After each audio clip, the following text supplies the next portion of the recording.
The following program is a Town of Colonie television production of the William K. Sanford Town Library.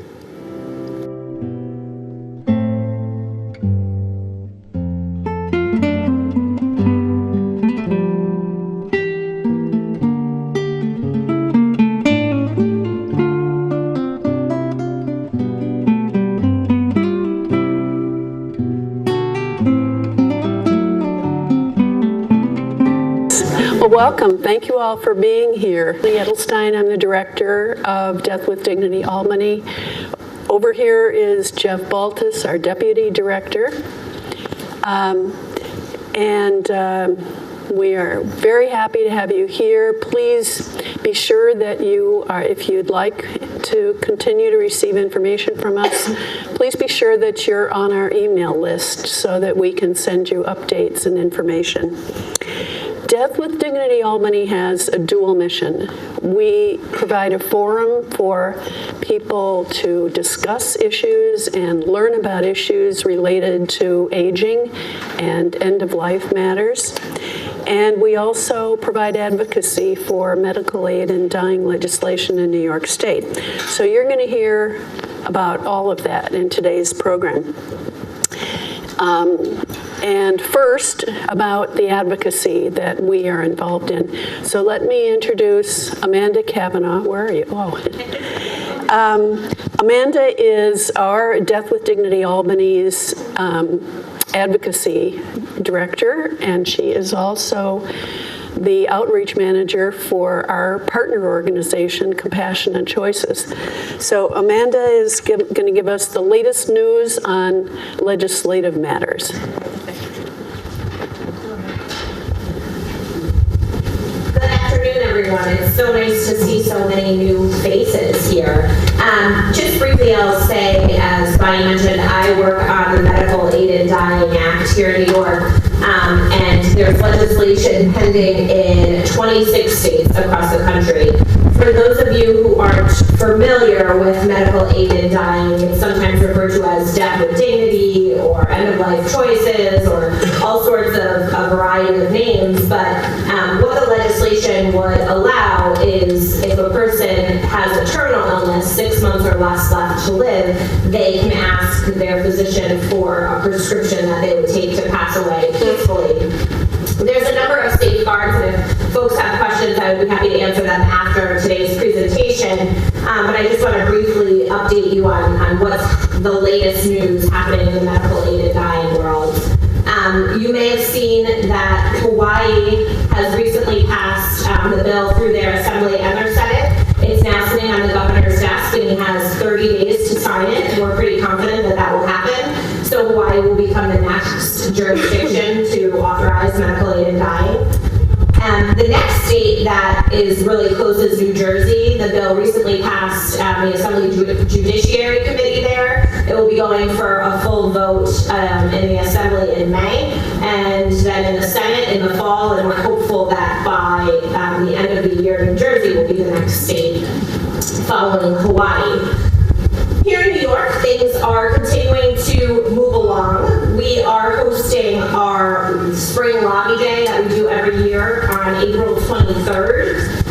In advance of that, on April 9th, we will be hosting a training for anyone that's interested. After our lobby day, we're expecting that the bill will move through the Assembly Health Committee, but we can't do that without people showing up on lobby day, talking to their lawmakers, and really making this an important issue for them. I think I'm feeling a little disheartened by the budget this year. A lot of the important and big things were extracted from the New York State budget, and I really learned that showing up every single day is sort of what makes it happen. And so we're not there yet in New York with medical aid and dying where we need to show up every day, but we do need to show up on important events like Lobby Day on April 23rd. The last thing I just want to briefly mention, because some folks may know, we were at the Medical Society conference 2 weeks ago, last week. The Medical Society has done a survey of their members. They're currently reviewing the survey results, and then they'll make a decision on whether they're going to stay opposed, go neutral, or do something else. So if you notice on the back, I left the Ask Your Doctor pamphlets, but it's really more important than ever to talk to your physicians about this issue because the Medical Society from the physicians that people are supportive of this. That's it. On to the second speaker we have for this afternoon. Ellen Cole, PhD, is a professor of psychology at Sage Colleges, where she teaches mostly graduate students who are becoming licensed mental health counselors. She has authored and edited many books, most recently Retiring But Not Shy, Feminist Psychologists Create Their Post-Careers, and 70 Candles, Women Thriving in Their 8th Decade. In 2016, she received an award from American Psychological Association for contributions to women in aging. But I think you'll find that Ellen's comments apply just as much to men as well as to women. Well, she'll tell you about that. So we welcome Ellen Cole. Thank you.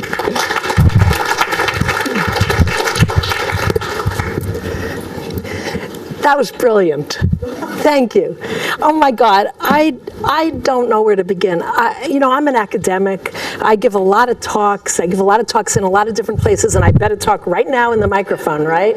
Okay, so let me get out my, not my handwritten notes like my pal over here, but my typed essays and stuff like that. But I do want to say a few things. First of all, my research is about women. That's just what I research. But I have given talks about aging. I have so many preliminary comments to say. Let me ask first, how much time do I have? Oh my God. Okay. All right. It's 5 after 1, and I don't want anyone to fall asleep. So, and I don't want to call you out if you fall asleep. So, but I'll try to skim. I have a lot to present. So I have given this, not this talk because I change it every single time I talk to keep myself interested mostly, but I have talked about positive aging when men have been in the audience, even though my data, my research is all about women, and it's very interesting because one of my conclusions, which you'll hear about when I'm at the end, I have recommendations for positive aging, and whenever I give the recommendations and there are men in the audience, I say to them, well, what do you think? And they say, because I talk a lot about social connections, and they say that's harder for us. And I think that's very important. It's very interesting. It's a generalization. It's a stereotype, but it seems to hold up every single time I talk to males in their 70s, 80s, and 90s. They say it's hard. That's harder for us. It's much easier for women. So that's just something to think about. I'd be really curious about what the fellas here think.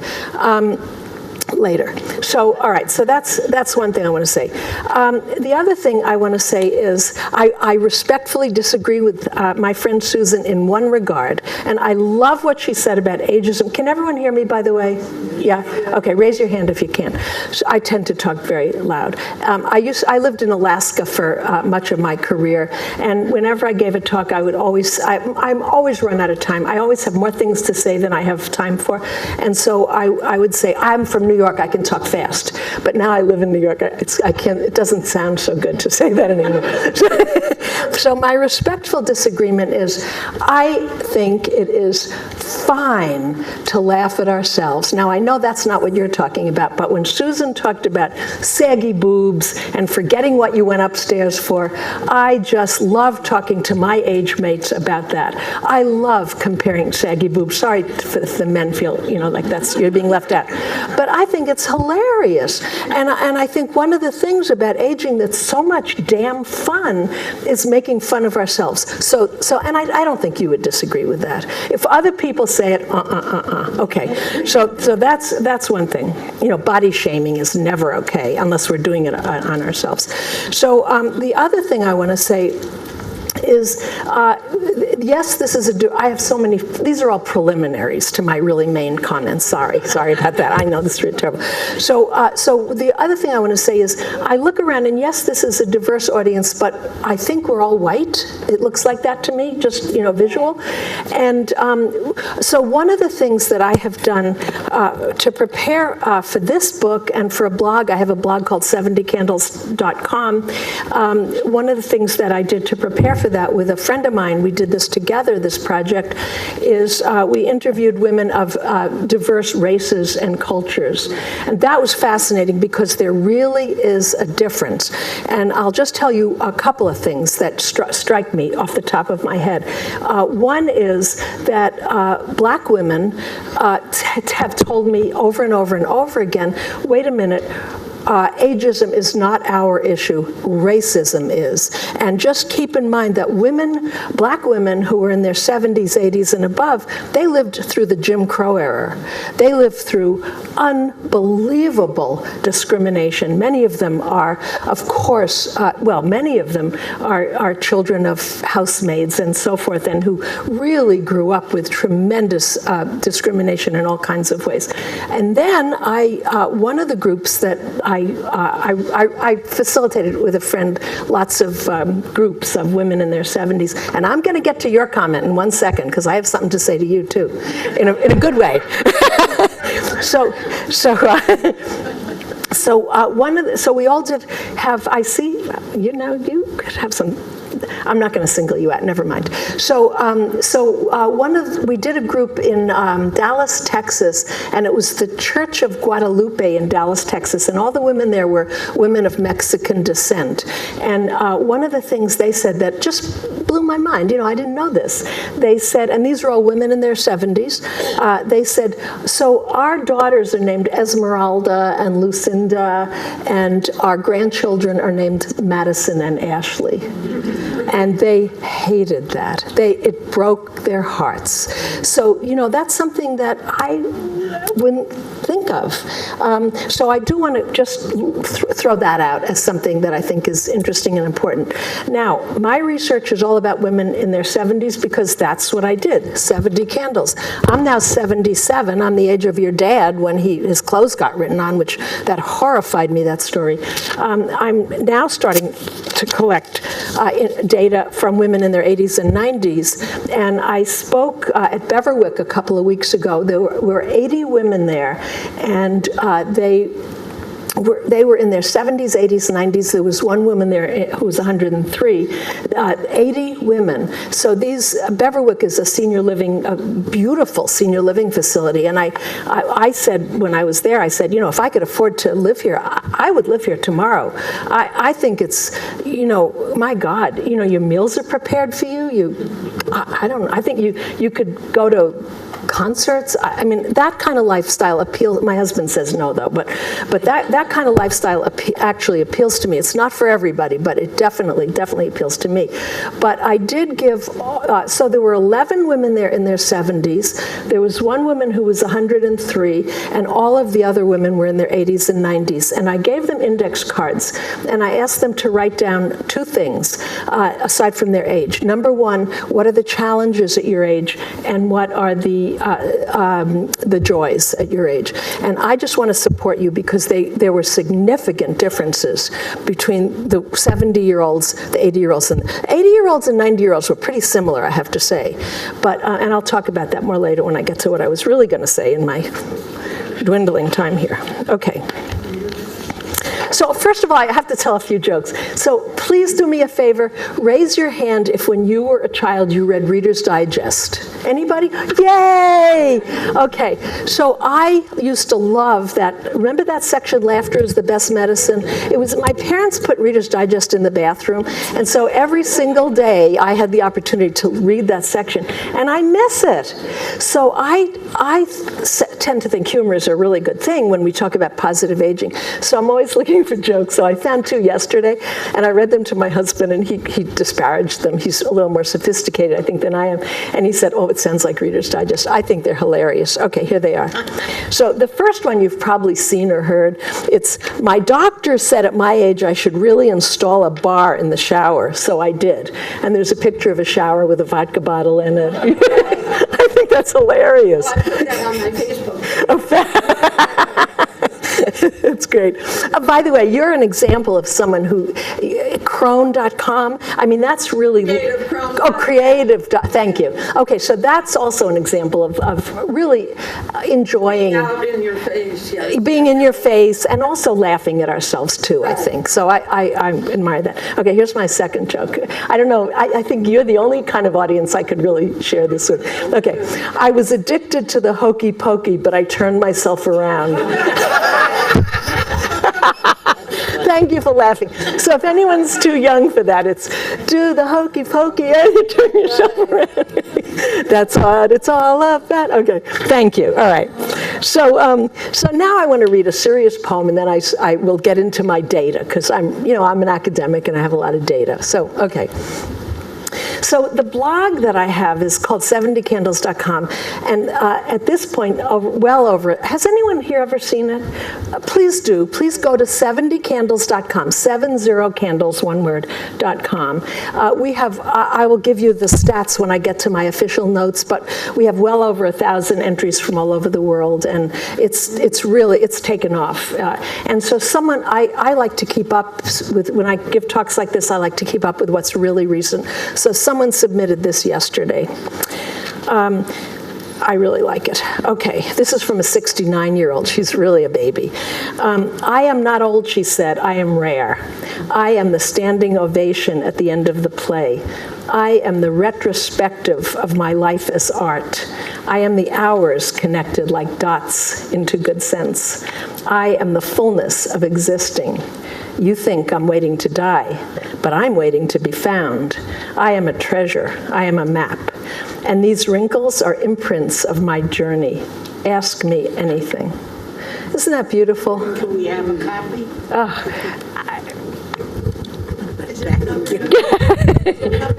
It's on the blog, 70candles.com, yes. And I looked her up because I didn't know who the woman was. I wondered if she had, if I could find out anything about her, Samantha Reynolds. So I looked her up, and she said, on her website, it said, I am a poet and I write a poem every day. And I just thought, wow. Okay, so here I go now with my talk, which I'm going to have to... Oh, can I give a shout-out first? I want to give a shout-out to Amanda. Amanda spoke... I teach at Sage College, as Bonnie said, and Amanda came and spoke to my graduate students a year ago. I sent you a thank you note, but it never... Oh, you got it? My students loved her. Death with Dignity, as I called it, medical aid in dying, was something that was completely new to my graduate students. They're in their 20s and 30s, and I think you just really opened their mind. And a shout out to my role model, Bonnie, I never knew how to pronounce your name until today, because I thought you were Bonnie Edelstein, not Bonnie Edelstein. So and I'm going to tell you shortly why she's my role model. So, but there are many ways, and so this whole movement is amazing to me. It's amazing. Okay. In 2011, at the age of 70, I'm now 77, 35 years after receiving my PhD, I earned a second master's degree, this time from the University of Pennsylvania in applied positive psychology. My thesis became this book, 70 Candles. And what happened with my thesis was very academic. And then my girlfriend Jane from Dallas, Texas, she was my best friend at age 14. We went to high school together. She said, I think you should make it into a popular book. And I said, ugh, no, that's not me. I write academic things that nobody ever reads. So she took over my thesis and really made it readable. And I think she did a great job. So that's the origin of this book. So in any case, positive aging has been the focus of my research and my outreach ever since.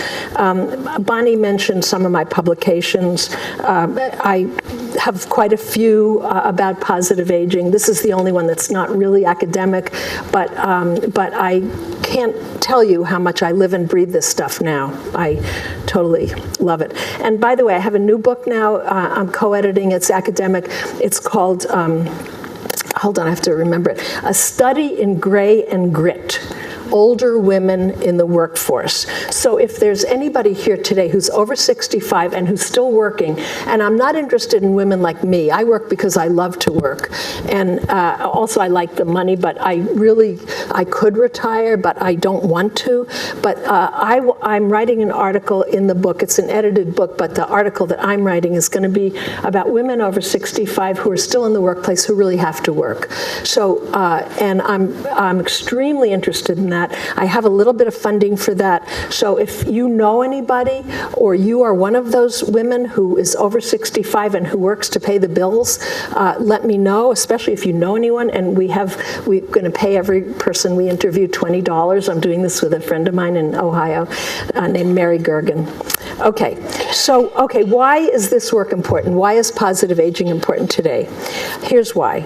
The number of U.S. baby boomers is estimated currently to be 78.2 million. This year, 2018, the first of the boomers, there are 7,918 turn 72 every hour, 330, sorry, 7,918 turn 72 every day, 330 every hour. We're a force to be reckoned with. And you know, those Parkland kids, I love them. They are giving me hope in the world. I can't tell you how much I adore them, but I think we can do the same thing. So I think they're seniors and they're seniors. So let's keep up with the Parkland kids. That's what I say. So and thank you. You inspire. I think you're an inspiration for that. Okay, by 2050, 1 in 5 Americans will be our kind of seniors, over age 65. 4 in 10 girls born today are expected to live to be 100. I'm going to read that again because that's a phenomenal number. 4 in 10 girls born today are expected to live to be 100. Stanford longevity researcher Laura Carstensen calls this a longevity revolution. Increased life expectancy is one of the most significant success stories and issues of our time. The majority of those who live the longest now and presumably into the future are by all accounts women, and so I think that's that's important to keep in mind. Okay. The first response by many to the thought of a 70-year-old and older woman, Susan talked about this quite a lot, unfortunately supported by the preponderance of current literature, is failing mental and physical functioning. Now, this is interesting. When I began my literature review, I typed 70-year-old women into Google Scholar. God forbid what would happen if I typed in 80-year-old or 90-year-old women. Get this. This is what it said for 70-year-old women. 9 entries fit into page 1, and titles included balance training in 70-year-old women, periodontal conditions in 70-year-old women with osteoporosis. I'm only going to read a few. Epidemiology of osteoporosis and osteoporotic fractures, cost effectiveness of simvastatin treatment to lower cholesterol levels in patients with coronary heart disease, and so on and on. So I shared this all with my husband, and my husband said, this is when I was starting to write my thesis at Penn, in 2011. My husband said I should call my thesis, "Look at all the pills on Granny's nightstand." I should have called it that. That would have been a good title. Okay, now let me get something else here. Bonnie, would you give me a 5-minute warning? I could talk for hours, so it's not a good thing. Okay. Hold on. I do want to get something that I brought here. Okay, so I occasionally give talks to, even though I teach graduate students, I occasionally give talks to undergraduate students on aging, and I talked to a bunch of SAGE undergraduates a few months ago, and I gave them cards also, and I asked them to write 2 things. Number 1, how old do you think old is? This is before they heard me talk, and that was number 1. And number 2, what is the first thing you think of when you think of an old person? So I just picked up a few of these answers this morning. So these are not edited. I didn't pick out special ones or anything. So I'm just going to read you what college sophomores say. Okay. A person is old after 60. I fear being alone when older. 65 plus, physical aging. So that's the age at which you're old, and then what I fear, physical aging. Over 65, I fear dying. 65, dying. oh, I like this one. This is my favorite one. 80 years old. So you're not old till you're 80. I fear being forced to retire and being dependent on people for everyday tasks like my grandma is. That person is going to do very well. 60 plus. I am afraid of losing my physical abilities and potentiality, not being in good health as I get older, also losing essential skills such as my memory or vision. These are the first things that these kids think of. You know, I didn't say write bad things. I didn't say write things you're worried about. I wrote, write the first thing that you think of when you think of an old person. 60 plus, I fear not being able to be as mobile as I am now. I fear going through any type of risky and detrimental unhealthy experiences. I'm going to move along here because I took a look at the last one, and well, here's another. 60 years old, getting sick easier. This is the last one I'm going to read to you. Okay, how old is old? 40. They wouldn't laugh at this. Okay, and what's the first thing you think of? Losing mobility, memory, and losing flexibility.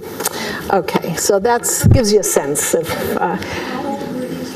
These were, who asked that question? These were college students, undergraduates. It was a sophomore class, so they were 20 years old.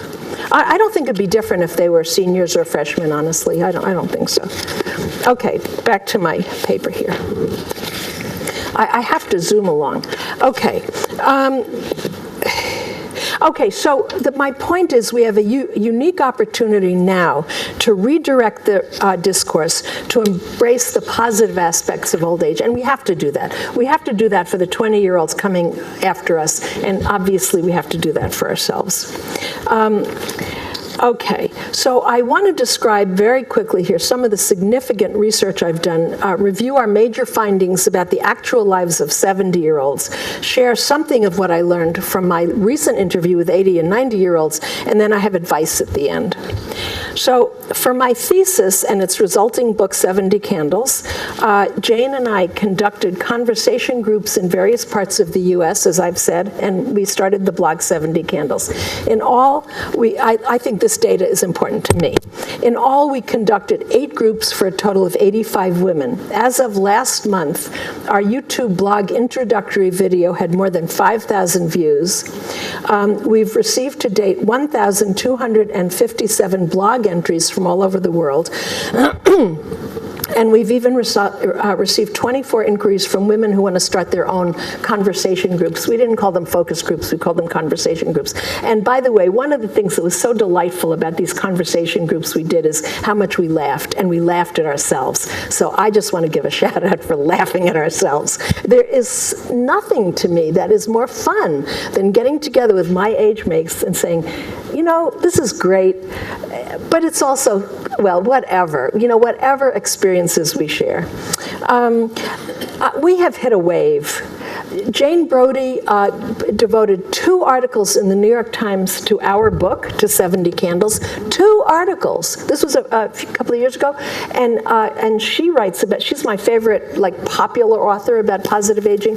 Just last week, she had another article in the New York Times, and our book was listed as a good read. But the article was about, if you want to learn about seniors, talk to them and ask them, and I thought that was great. Okay, I talked about ethnic and racial diversity. I think that's really important. Okay, now I'm going to move on to what were the issues for 70-year-old women, and I want to contrast it a little bit with the 80 and 90-year-olds, which I've never presented this before, because that is absolutely brand new data. So the concerns for women in their 70s, and this is not in any special order, caretaking of a spouse or sometimes a child or grandchild, many, many instances of caretaking for a spouse. 2, grandparenting. We found 3 types of grandparents very, very clearly. You could anybody could divide them into 3 groups. The first group was, I live for my grandkids. I moved halfway across the country to be with them. I babysit as much as I can. The second, which I kind of fall into that group, I love my grandkids, but I have a life of my own. And then the third kind, here's my favorite story. So I met a dean at UAlbany when I was in the middle of doing this book, and she had just retired that day. And so I said, okay, tell me what you think about, so you're retired. What? Tell me something about that. Today, that was her last day of work, the day that I met her. And this is the story she said. She said, when I told my daughter I was retiring, my daughter said, oh, Mom, that's great. Now you can babysit. Can I have you every Wednesday? And she said, honey, there's a reason I put you in daycare. So I would put her... Thank you. So so I'd put her in the third category. Okay, so functional changes, of course, we have functional bodily changes. That was number 3. Number 4, work and retirement. Big issue. My generation, we're the first generation of professional women. There have been professional women before us, of course, but we are literally the first generation. I went to Harvard Graduate School. I had one woman professor. She wore a manly-looking suit. She scared me to death. I could never talk to her. She was very masculine, and she didn't get tenure. So, it was a time when our professors were males, when we didn't have role models. So we are the role models. Everyone in this group, unless someone's young and I'm not noticing, but, we are the role models for people who are coming after us. So work and retirement, big issue. What's the right time to retire? I just put in a 3-year notice at Sage College, so I'm going to work for 3 more years. I'm committed to that now. I signed a contract. I hope I did the right thing. I don't know. It's very complicated. Ageism. I think Susan talked great. I'm not going to even say anything more about that. But I have tons and tons of stories about ageism.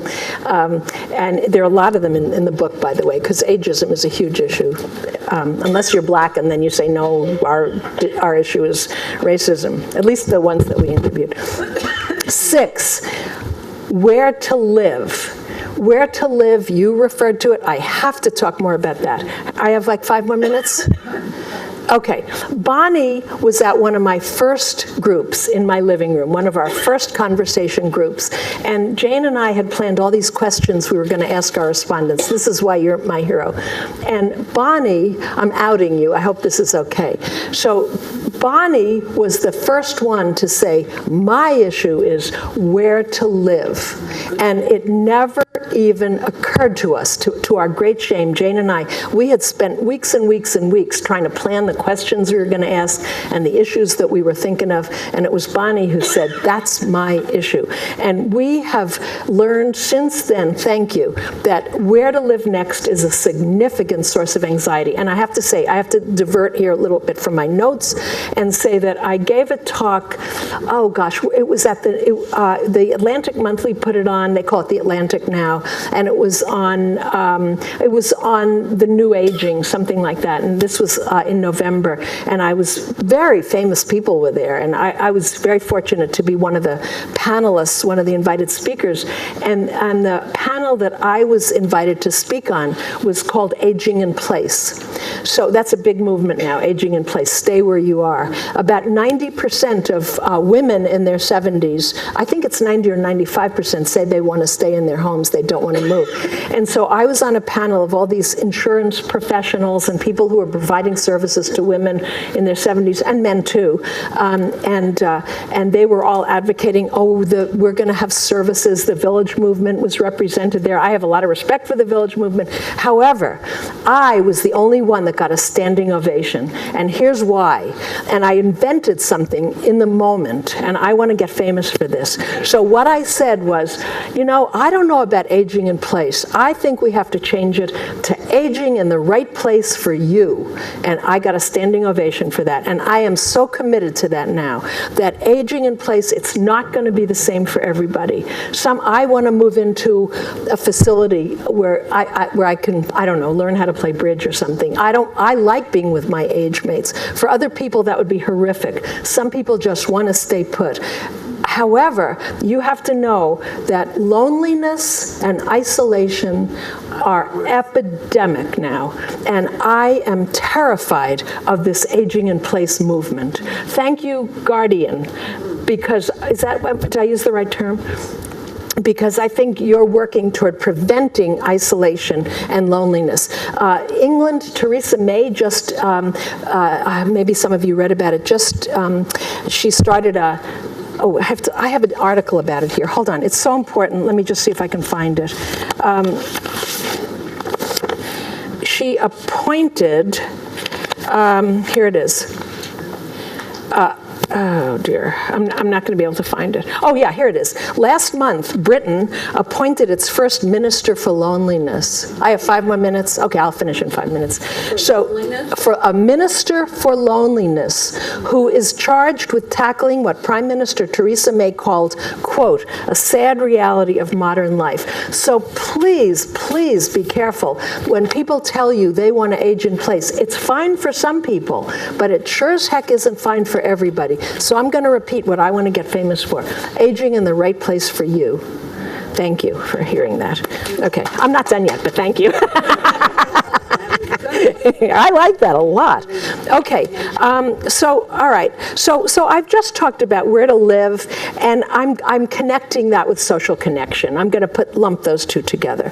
So I'm not going to. I have lots of quotes and stuff. All right, now let me move on and tell you what I found at Beverwyck from women in their 80s and 90s. Okay, there were 80 women there, I already said this, 11 in their 70s, et cetera, et cetera. Their concerns were different from my 70-year-old women. In brief, health and physical ability and disability, those issues were far more prominent than they were for women in their 70s. Far more prominent. I didn't get that.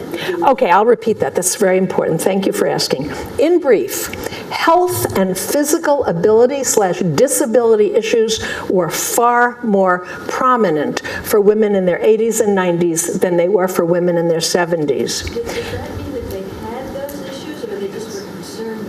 Well, I don't know, because they were just filling out index cards. I didn't do any individual interviews. That's a great question. I asked them, I know I'm finishing, I promise. All right, so the joys, however, were somewhat similar.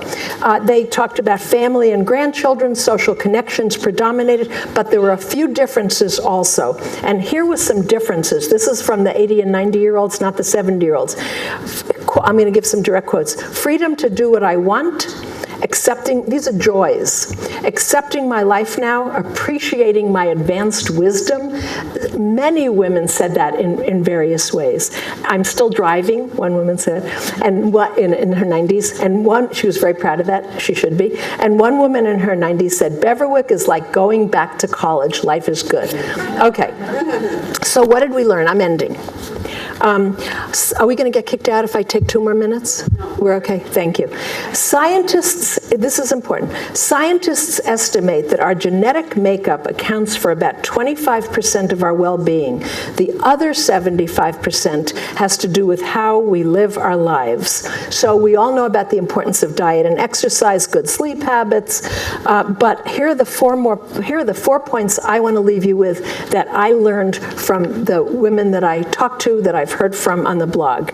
1, name ageism when you see it or hear it. Thank you to Susan. 2, it's never too soon to reach out to others and gather together. Social connectedness, and perhaps that's especially true for men. It certainly is true for women. 3, everyone wants to be an important part of something important. Important is a relative term, and I heard this from the women at Beverwyck last week. For one woman, it might be walking to the mailbox every morning. For someone else, it might be writing a poem every day, FaceTiming grandchildren, becoming a political activist, continuing your job or career. Identify your own meaning and purpose no matter what form it takes. And when I went to Beverwyck, I didn't say that, and I was told in no uncertain terms, you have to add that to your list. 4, find something to smile or laugh about every single day for the rest of your life. So fighting ageism, strengthening social connections, identifying meaning and purpose, at least one daily chuckle, those are the keys to positive aging. And thank you very much.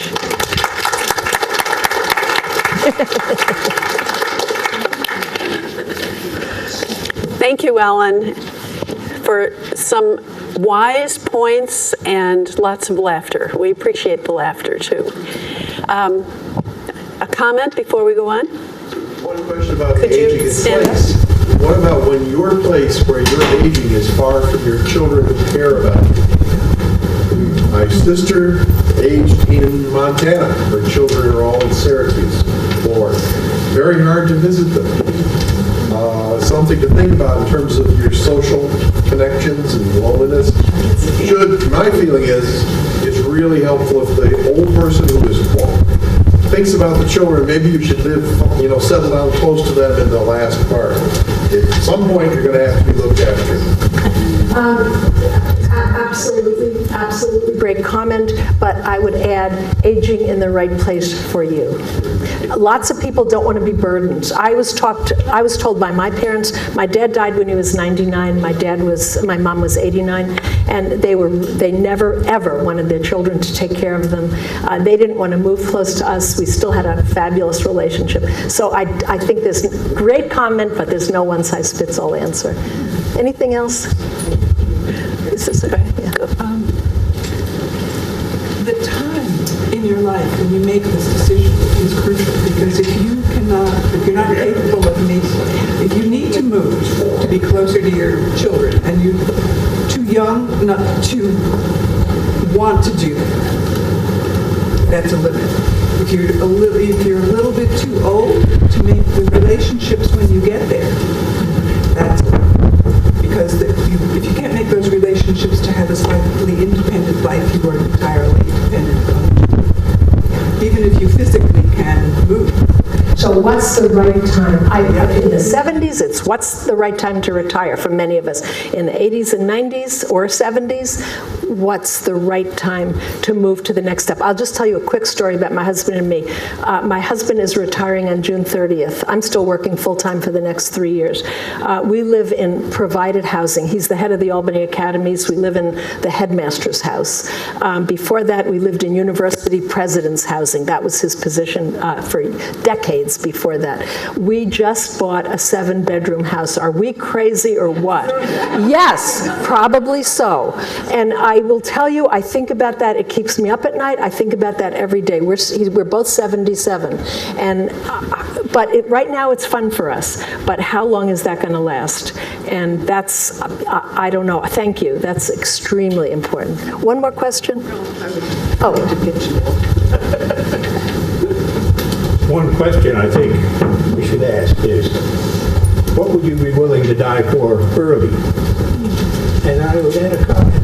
Every time a woman undertakes the process of bearing a child, she's undertaking something in which she might die, and she's made a decision to take that risk. Powerful comment. Did everybody hear that? Do you want to say it again? Turn around. I can't repeat it. It's too profound. I think each person should ask himself, what would you be willing to die for early? And I would add the comment, every woman who undertakes to have a child undertakes a process in which she might die. Thank you. That's interesting. And which brings us back. So, a couple of things. Are there any more questions for either of our speakers? Do you have any questions or comments from either of our speakers? Linda? Well, this is actually a comment for the men in the audience.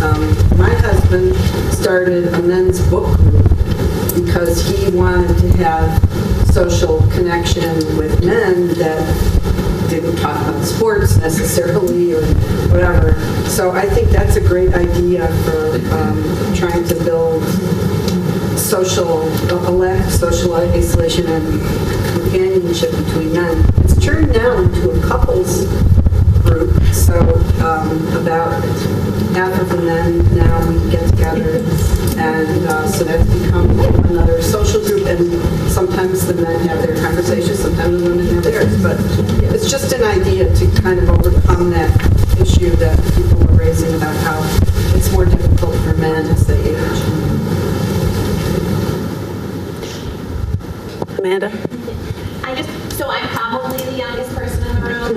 Oh wait, but maybe the other Amanda. Younger than me. But I just want to say really quickly, given the work that I do, and for anybody who knows me, I lost lost my partner, Chrissy. That's how I got in this world. And she was 29 years old. And at that point, I realized what old meant to me was very different than what it probably means to some of you. But I think aging is a privilege, and I think we sort of miss that. Like, I think it's a privilege to be able to continue to grow old and continue to have experiences. So I have a different respect than a lot of maybe other millennials or people my age do for older people. But I just want to thank you all and say congratulations on getting older.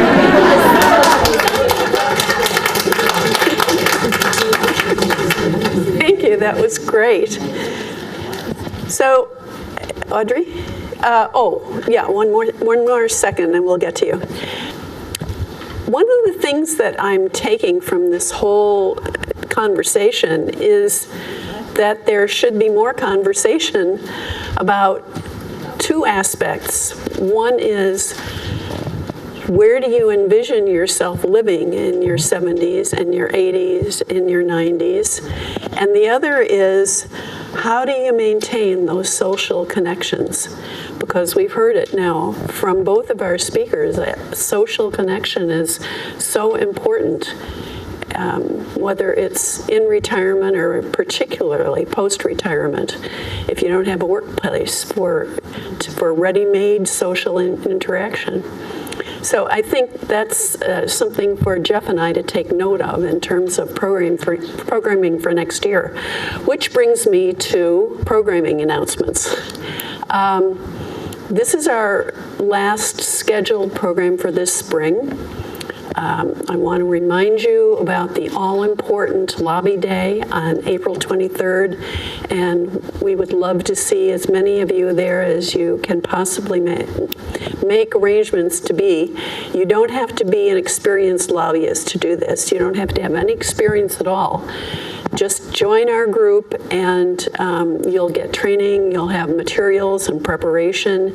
You won't need to make a speech to a legislator if you don't feel like you are ready to do that. But it's really important for us to demonstrate that there are a lot of people who care about the passage of medical aid in dying in New York State. They need to hear from us. I just asked a question about that. When we lobbied last year, we were given T-shirts. Should we bring those T-shirts? Okay, the question is, if you're going to show up on April 23rd for Lobby Day, should you wear your yellow Compassion and Choices T-shirt? And the answer is yes, absolutely. And if you don't have a T-shirt, we'll have them available for you.